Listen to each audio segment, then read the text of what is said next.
Well, I was honoured to be asked to be a witness at the Royal Commission into Victoria's mental health system in 2019. That came about because I believe the head of the commission and one of the commissioners had read my book, Gorgeous Girl, which is about our struggles with Anna growing up. And in a nutshell, Anna had mental health problems from when she was a tiny child, we now realize. And as an adult, even though she was extremely intelligent, had a great sense of humor, funny, and she managed to get a university degree in psychology. When she was expected to be an adult, she just couldn't cope, and she began to self-medicate with a variety of substances and other things like PlayStation, cat videos, whatever would keep her mind off reality. And she just got more and more out of control for herself and us, and we made a really difficult decision that she couldn't live with us anymore. And she is now in prison at the women's maximum security prison because she ended up killing an innocent man.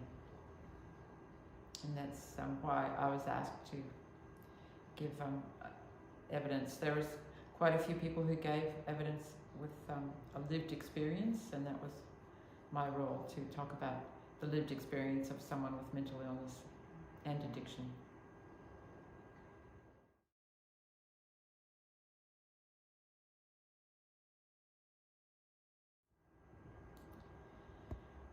Well, Anna's mental health issues were complex, and it's only now, I think as each year passes, we become more aware of, or have a better understanding of what her issues were. I believe now that she heard voices. She had auditory and visual hallucinations even as a small child. But we didn't realize we didn't know that children could have a mental illness. And her first real manifestation of mental illness was when she was 15 and had anorexia. So such a severe case that she needed to be hospitalized and even on a heart monitor to make sure that she didn't stop breathing during the night.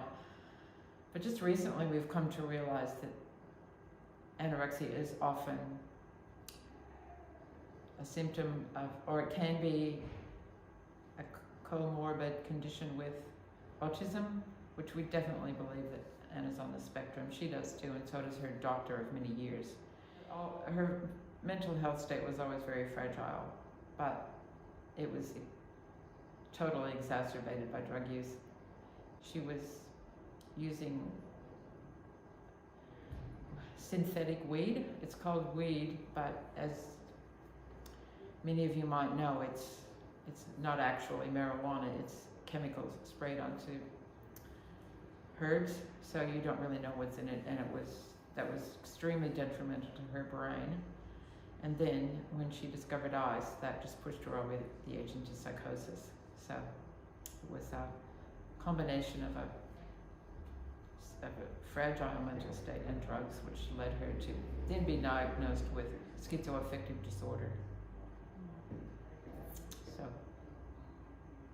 it's a long-term process, understanding her mental state, and as I said, we're still trying to unravel.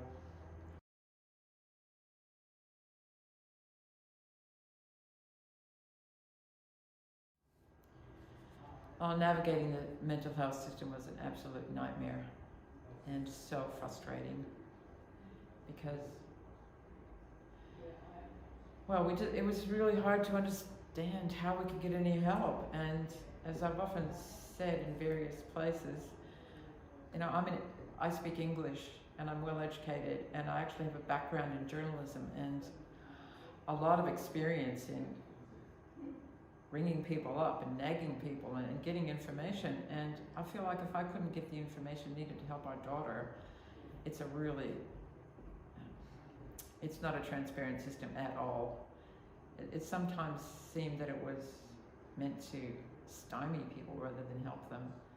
And I don't blame any individual. I think every individual that we met was working hard, or most individuals we met were working very hard and had people's best interests at heart, but the whole system, as on the first day of the Royal Commission, the head of the commission said, this is a broken system, and this is our once-in-a-lifetime opportunity to change it. So hopefully it won't be so hard for people to navigate in the future, but for us it was nearly impossible. And I put a lot of effort into trying to find out how we could get help for our daughter, and it was